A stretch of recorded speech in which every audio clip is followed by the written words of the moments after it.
Ninguém nunca soube o que realmente levou Balu a sumir naquela noite gelada, mas todos sentiram quando ele atravessou o portão e desapareceu na névoa. Antes de sair, ele olhou para trás, como se soubesse algo que os outros não sabiam. Na fazenda, silêncio. O inverno chegou forte, diferente de tudo que já tinham visto ali.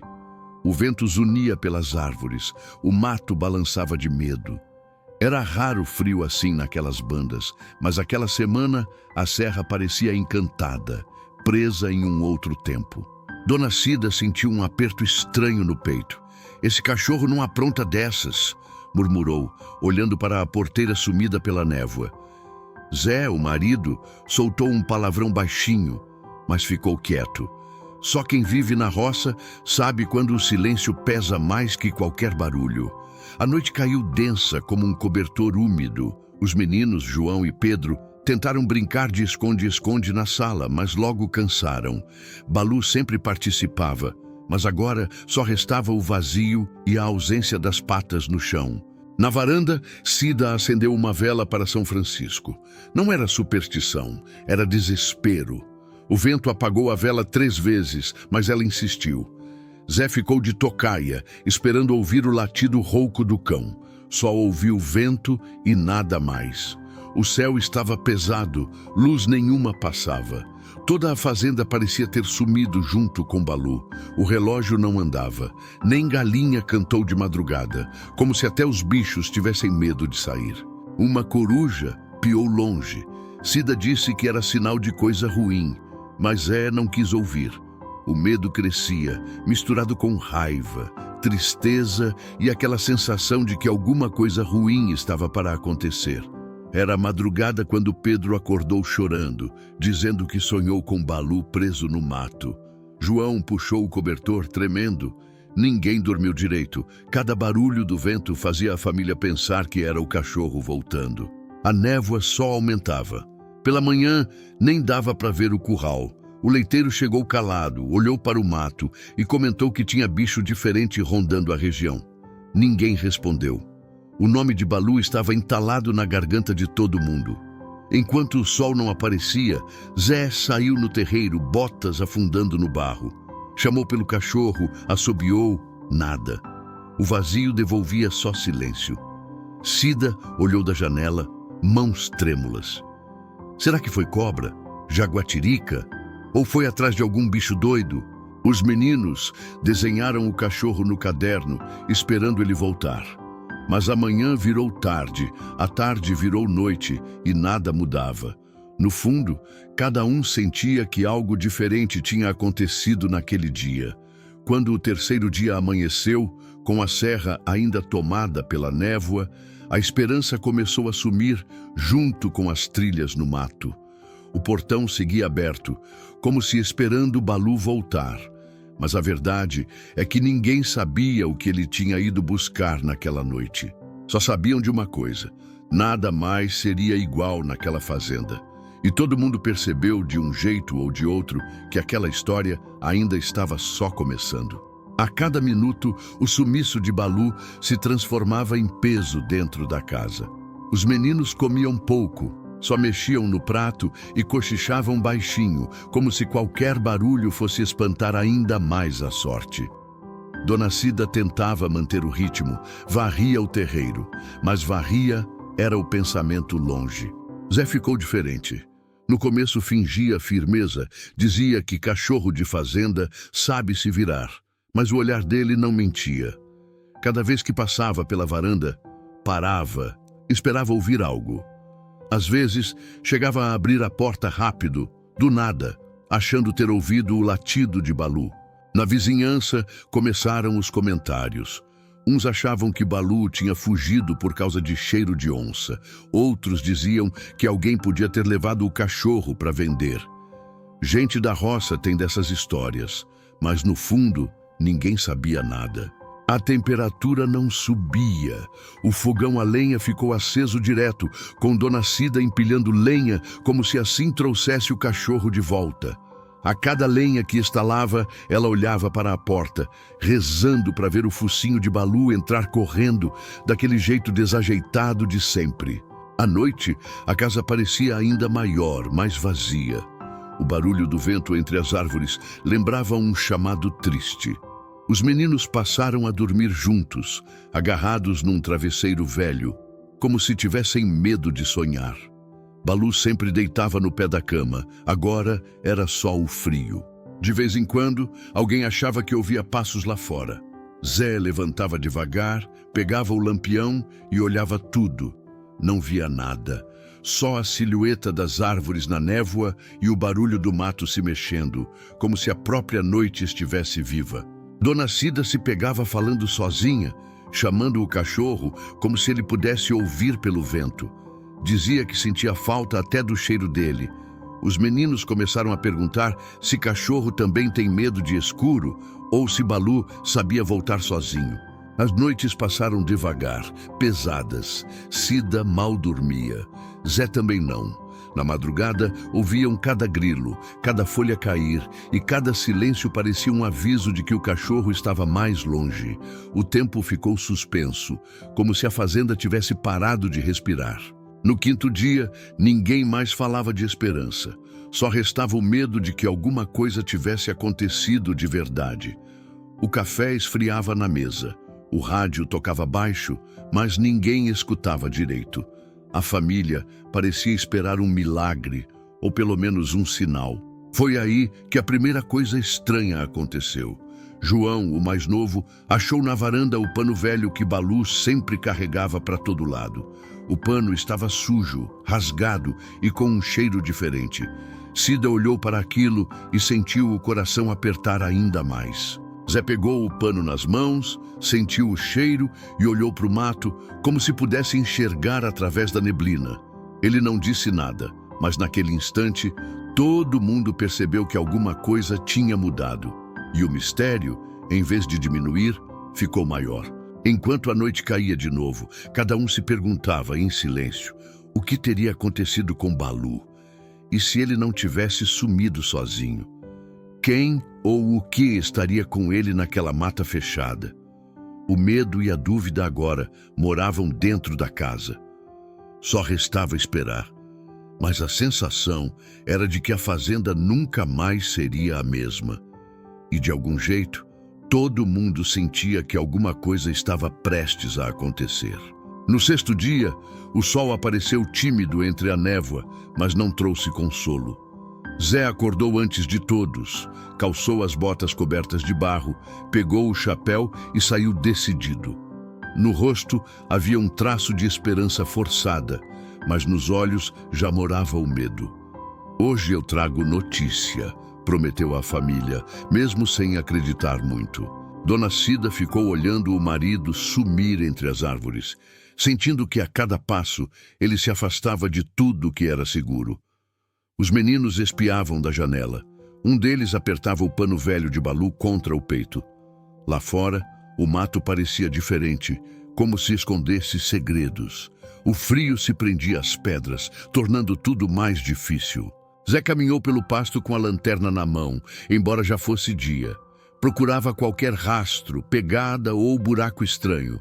O chão estava úmido, afundava fácil, mas nem isso mostrava sinal do cachorro. O silêncio era pesado. Nem os passarinhos se arriscavam a cantar.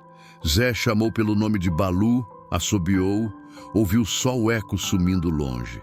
Mais tarde, bateu em 3 vizinhos, todos mais velhos, acostumados com bicho perdido. Juntos formaram um grupo, cada um com um cachorro, esperando que algum deles pegasse o cheiro de Baloo. Vasculharam os brejos, subiram barrancos, entraram na mata fechada. Só encontraram um galho quebrado, pegada de tatu, nada mais. Um dos cachorros farejou forte perto de uma moita, mas não passou disso. Todos pararam, olharam em volta, esperando algum sinal. Mas tudo seguia calado, só o vento e as folhas se mexendo, como se a mata estivesse de luto. O tempo passava devagar, cada minuto mais pesado que o anterior. No caminho de volta, já quase sem esperança, Zé sentiu uma pontada estranha no peito. Será que ele foi levado por onça? Pensou, mas afastou o medo. Não podia perder a fé. Não ali, não com todos olhando. Cachorro de roça é duro de morrer, repetiu em voz alta, tentando convencer a si mesmo, mas ninguém respondeu. Nessa noite, nem o vento ousou fazer barulho. Todos deitaram cedo, mas ninguém dormiu direito. No escuro, cada um tentava imaginar o que teria acontecido, mas nenhuma resposta vinha. O sumiço de Baloo agora era um buraco na rotina da fazenda, uma ausência que doía fundo. E pela primeira vez, o medo parecia mais forte que a esperança. No dia seguinte, Zé decidiu que precisava tentar mais uma vez. O céu estava cinza, carregado, mas não chovia. Ele pegou o facão, a lanterna e um pouco de pão seco, pronto para andar até o fim da tarde se fosse preciso. Dona Cida lhe deu um beijo rápido, olhando fundo nos olhos do marido como se dissesse, não desista. Lá fora, a mata parecia esperar alguma coisa. O silêncio estava tão espesso que doía nos ouvidos. O mato fechava atrás de Zé a cada passo, engolindo qualquer sinal de vida. Só quem já perdeu um companheiro entende esse tipo de vazio. Naquele dia, a busca parecia impossível, mas ninguém queria ser o primeiro a desistir. No 8º dia, quando todos já acreditavam que nada mais faria sentido, Zé notou algo fora do comum logo cedo. Perto do córrego, o mato estava amassado de um jeito estranho, como se uma coisa pesada tivesse passado por ali arrastando outra menor. Ele chamou por Baloo, mas só ouviu o barulho da água correndo. Mais adiante, entre duas árvores retorcidas, havia marcas no chão, diferentes das de cachorro. Eram pequenas, com dedos finos e pareciam mãos humanas em miniatura. Zé se agachou, encostou o dedo na terra úmida e sentiu o frio subir pelo braço. Por um instante, sentiu medo. Era uma pegada que ele nunca tinha visto antes. Pendurado em um galho baixo, um tufo de pelo escuro balançava com o vento. O cheiro era forte, uma mistura de bicho molhado com terra. Ao lado, pedaços de fruta meio comidas e cascas de jatobá jogadas no chão. Tudo indicava que algum animal estava por ali, mas nada parecia comum. O cenário era de mistério. Zé olhou em volta, sentiu os cabelos da nuca arrepiarem.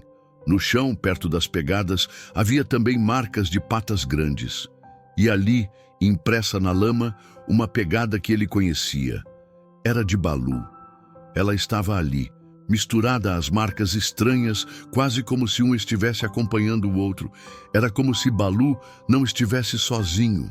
Ao voltar para casa, Zé tentou explicar o que viu, mas Dona Cida só fez o sinal da cruz. Os meninos ficaram mudos, com os olhos brilhando de medo e curiosidade.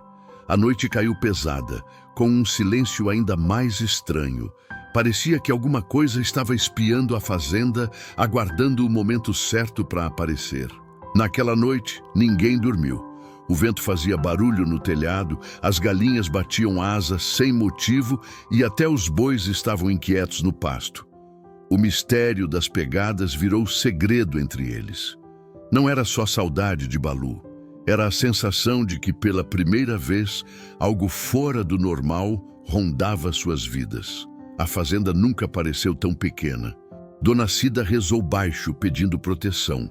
Ela jurava que sentia olhos vigiando pela janela. Os meninos cochicharam até tarde, inventando teorias sobre o que Baloo poderia ter encontrado. Zé ficou acordado até o sono vencer, o facão ao lado da cama. Ninguém queria falar em voz alta, mas todos pensavam o mesmo. E se Baloo não estivesse sozinho naquele mato escuro? A rotina da fazenda nunca mais voltou ao normal. Cada dia parecia mais longo, cada noite mais pesada. O sumiço de Baloo virou uma sombra sobre a família. Dona Cida já não cantava no terreiro. Zé perdeu o gosto pela prosa e os meninos que antes faziam algazarra agora mal trocavam palavra. A tristeza entrou pela porta e se instalou nos cantos da casa. O rádio seguia ligado, mas ninguém prestava atenção. Era como se todo som tivesse ficado distante, abafado pelo silêncio daquele mistério. Dona Cida, de vez em quando, chorava baixinho na cozinha, disfarçando com a água da pia. Zé passava o dia encostado no batente, os olhos perdidos na direção do mato, como se pudesse enxergar Balu só com a força do pensamento. Às vezes alguém dizia ter ouvido um barulho estranho vindo da mata. Cida jurava ter visto um vulto passar entre as árvores, mas Zé desconversava. "É só o vento, mulher", ele repetia, mas nem ele acreditava. Até os cachorros dos vizinhos ficaram mais ariscos, latindo para o nada durante a madrugada. Na hora do jantar, a comida esfriava nos pratos. Os meninos desenhavam Balu com um macaquinho grudado nele, mesmo sem saber direito de onde veio a ideia. Era como se pressentissem que o cachorro não estava sozinho.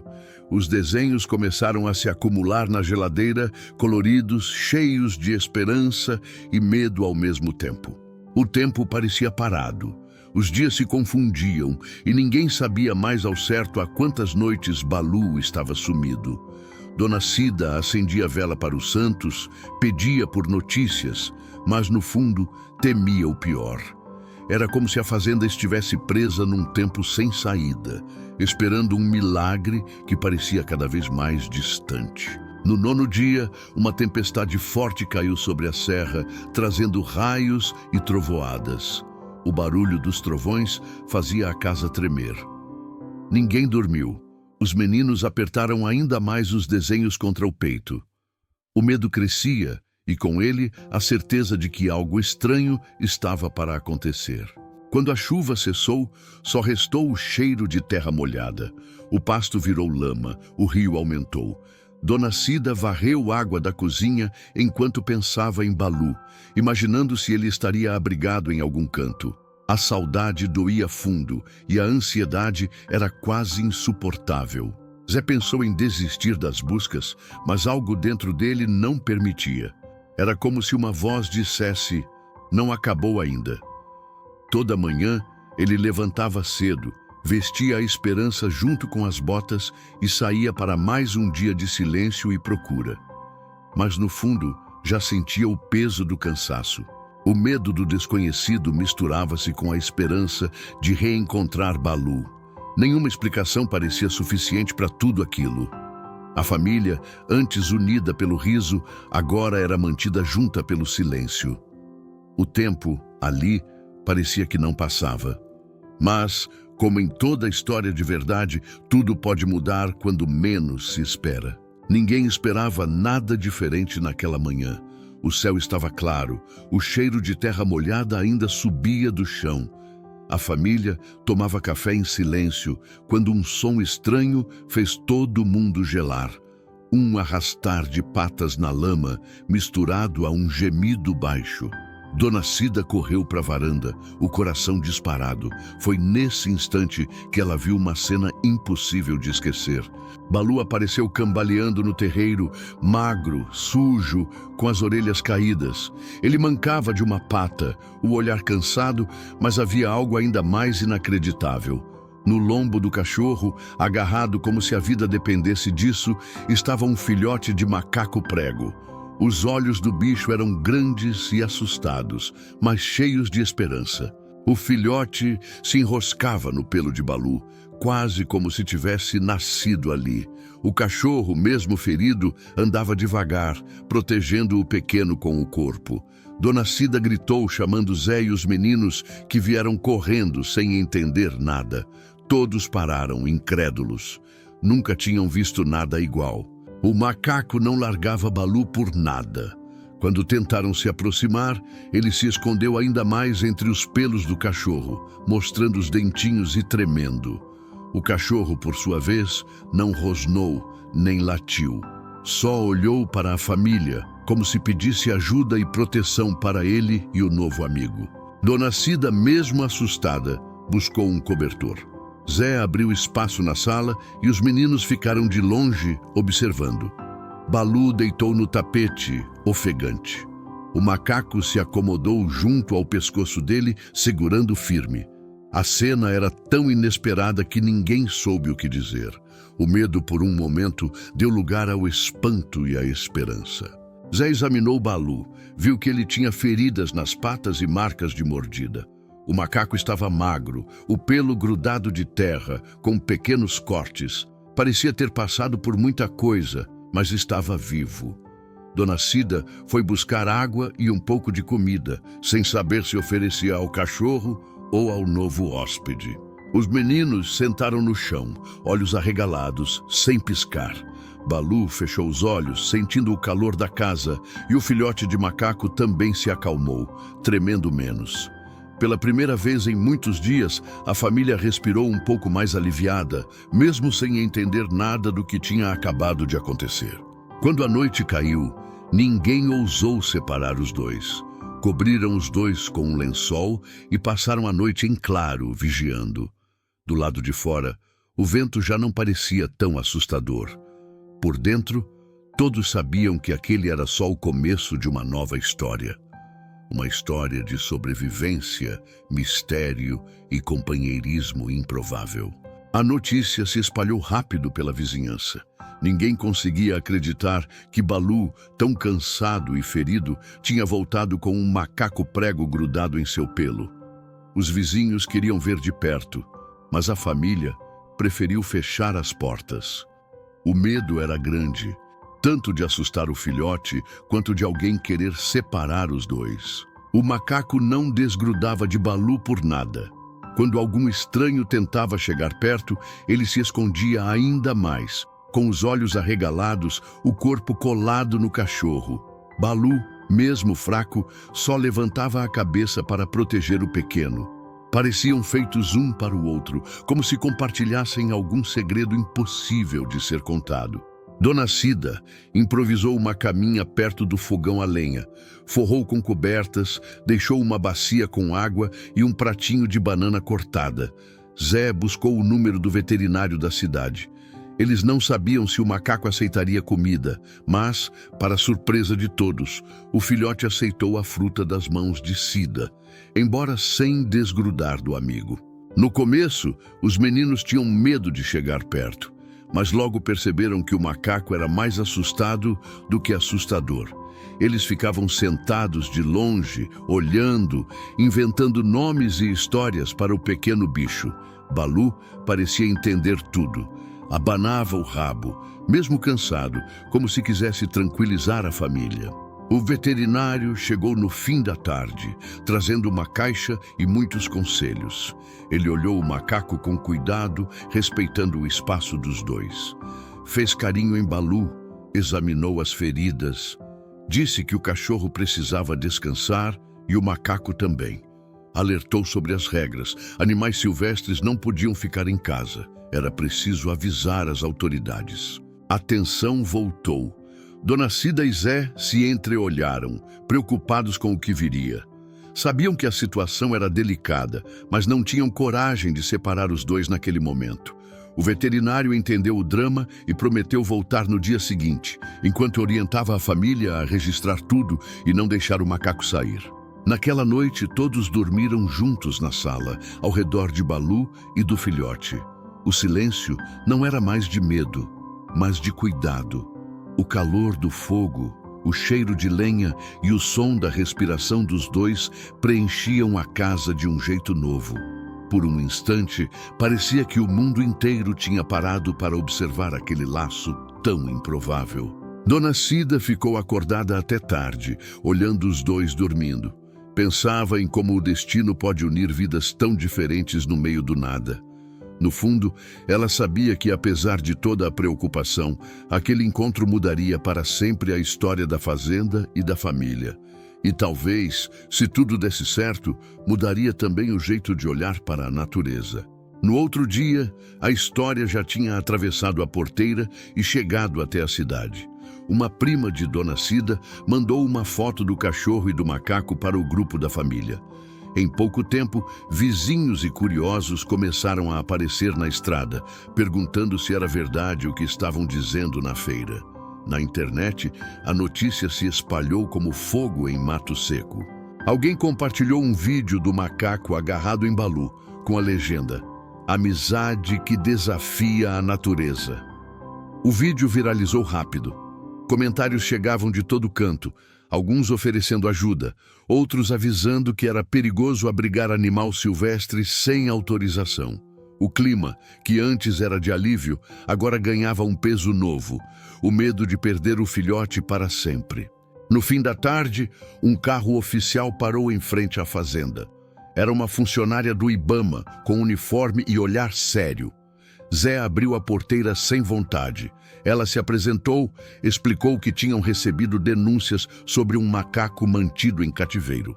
"Sabemos que vocês têm bom coração, mas precisamos seguir a lei", avisou, olhando para dentro da casa. Dona Cida tentou argumentar. Falou do sofrimento do cachorro, do estado do filhote, da amizade improvável. A funcionária ouviu tudo com atenção, mas repetiu: a legislação era clara. Não podiam ficar com o animal. O filhote teria que ser levado para um centro de reabilitação de fauna, onde receberia cuidados, mas longe de Balu. A notícia caiu como pedra. Os meninos choraram, abraçados no cachorro. Balu rosnou baixo quando tentaram pegar o macaco, que imediatamente se enroscou mais ainda no pelo do amigo. Foi preciso calma e paciência para convencer a funcionária a esperar um pouco, pelo menos até o veterinário voltar para avaliar a situação dos dois. No fim, a funcionária deixou um aviso. O prazo para entregar o filhote seria curto. "Volto em 3 dias", disse, anotando tudo num bloco. Antes de sair, olhou uma última vez para os dois, hesitando por um instante. Talvez, naquele momento, ela também tivesse visto algo diferente naquela amizade. A noite caiu pesada. O clima de tranquilidade foi embora, substituído por ansiedade e medo. Dona Cida ficou sentada ao lado de Balu e do macaco, acariciando os dois e sussurrando promessas. Zé passou a noite pensando em soluções, conversando com vizinhos por telefone e pedindo conselhos a quem já tinha enfrentado problemas com órgãos ambientais. Agora, a família sabia. Não bastava só proteger Balu e o macaco do frio, do mato ou da fome. Precisavam enfrentar a maior ameaça de todas, aquela que não vinha da natureza, mas da própria lei. E naquele instante, começou uma nova luta, pela liberdade de uma amizade que ninguém parecia compreender. No dia seguinte, antes mesmo do sol nascer, a família já estava de pé. Dona Cida preparou café forte e ligou o rádio, esperando alguma notícia boa. Os meninos sentaram perto de Balu e do macaco, fazendo companhia em silêncio. Mas logo as mensagens começaram a chegar. O vídeo já estava em grupos de redes sociais, alcançando gente de cidades distantes. Amigos, vizinhos e até desconhecidos começaram a compartilhar a história. Uma moça de Belo Horizonte fez um post pedindo ajuda e em poucas horas a história da fazenda já rodava o Brasil inteiro. Comentários de apoio enchiam as redes. "Deixem os dois juntos. Isso é milagre. Tem que proteger essa amizade." O telefone da casa tocava sem parar. Um abaixo-assinado virtual surgiu do nada. Em poucas horas, milhares de pessoas assinaram pedindo que Balu e o filhote ficassem juntos, pelo menos até a recuperação total dos dois. Jornais locais publicaram reportagens.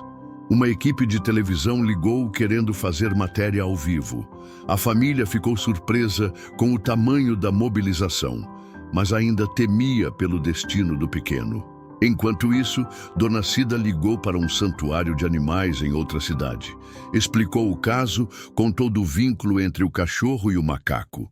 Do outro lado da linha, uma voz atenta ouviu tudo e prometeu tentar ajudar. O santuário tinha estrutura para receber animais silvestres, mas não sabia se conseguiria a autorização especial para manter os dois juntos.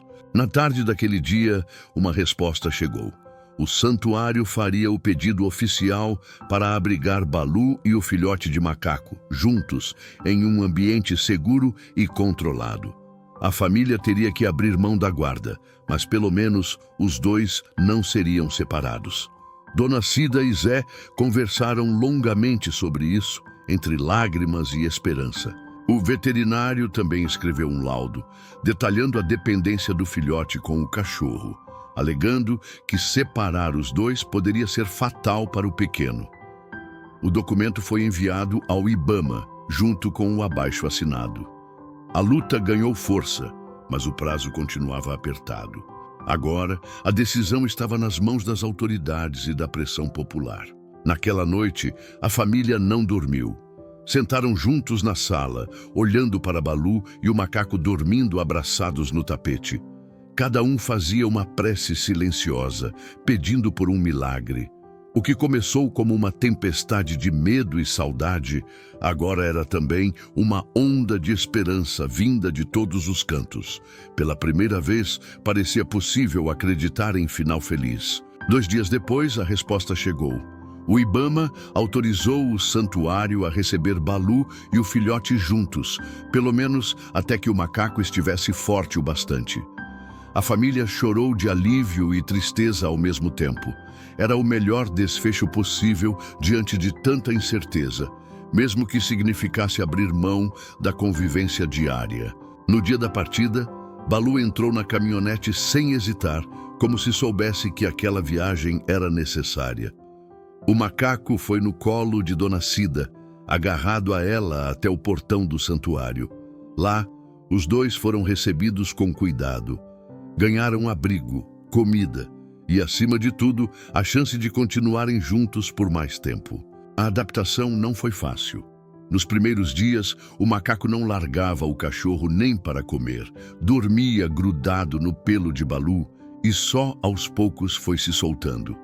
Os funcionários do santuário perceberam que aquela amizade improvável era mais forte do que qualquer regra da natureza.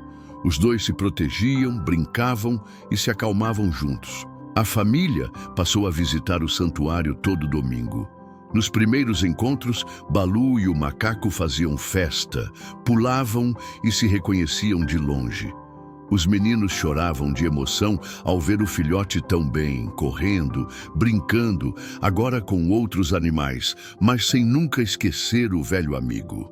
Dona Cida sempre levava um pouco de banana e uma camiseta velha com o cheiro de casa. O tempo foi passando e o filhote de macaco cresceu forte, saudável, já conseguia subir nas árvores do recinto sem medo. Balu também se recuperou, ganhou peso e voltou a abanar o rabo com alegria. Ainda assim, nos momentos de descanso, era sempre ao lado do cachorro que o macaco preferia ficar, enroscado como no primeiro dia. A história virou lenda na cidade. As visitas ao santuário aumentaram e muita gente saiu de lá acreditando mais na força da amizade do que antes. Nas redes sociais, a saga de Balu e do macaco continuou inspirando pessoas do Brasil todo. Muitos aprenderam sobre compaixão, convivência e respeito à vida de um jeito que só histórias reais conseguem ensinar. Em casa, as lembranças daquele inverno ficaram guardadas para sempre. Toda vez que sentiam saudade, a família lembrava do milagre que foi reencontrar Balu e conhecer o pequeno amigo. O que começou como medo e silêncio se transformou em esperança, união e um novo olhar sobre tudo que é possível quando o amor desafia até as leis da natureza. Se você se emocionou com a história do Balu e do macaquinho, não esquece de deixar o seu like, compartilhar esse vídeo com alguém especial e comentar aqui embaixo o que mais tocou o seu coração. O nosso canal está quase batendo 10.000 inscritos e cada inscrição faz toda a diferença para que histórias como essa possam chegar cada vez mais longe. Quando você se inscreve, ajuda a espalhar compaixão, esperança e respeito pelos animais para mais pessoas. Faz parte dessa família que acredita na força dos laços verdadeiros e no poder das segundas chances. Então, já clica em inscrever-se, ativa o sininho e vem com a gente transformar o mundo. Uma história emocionante de cada vez. Obrigado por fazer parte dessa jornada.